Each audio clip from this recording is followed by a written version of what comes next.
অবশেষে প্রত্যাহার হচ্ছে খুচরা ব্যবসায়ীদের সরবরাহের উপর ১,০০০ টাকায় ২ টাকা অগ্রিম কর আরোপের প্রস্তাব। এর মধ্যে যার চূড়ান্ত প্রস্তাব অর্থ মন্ত্রণালয়ে পাঠিয়েছে জাতীয় রাজস্ব বোর্ড এনবিআর।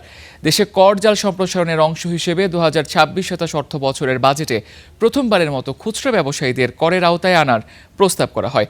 এ লক্ষ্যে তাদের কাছে পণ্য সরবরাহের উপর 0.20% অগ্রিম কর আরোপের প্রস্তাব দেন অর্থমন্ত্রী। তবে ব্যবসায়ী নেতাদের আপত্তি উদ্বেগের পরিপ্রেক্ষিতে এ কর প্রত্যাহারের উদ্যোগ নেওয়া হলো। ব্যবসায়ী নেতারা সতর্ক করে বলেছেন, এ কর বহাল থাকলে সরবরাহ ব্যবস্থার বিভিন্ন ধাপ পেরিয়ে এর প্রভাব শেষ পর্যন্ত ভোক্তাদের উপর পড়তে পারে।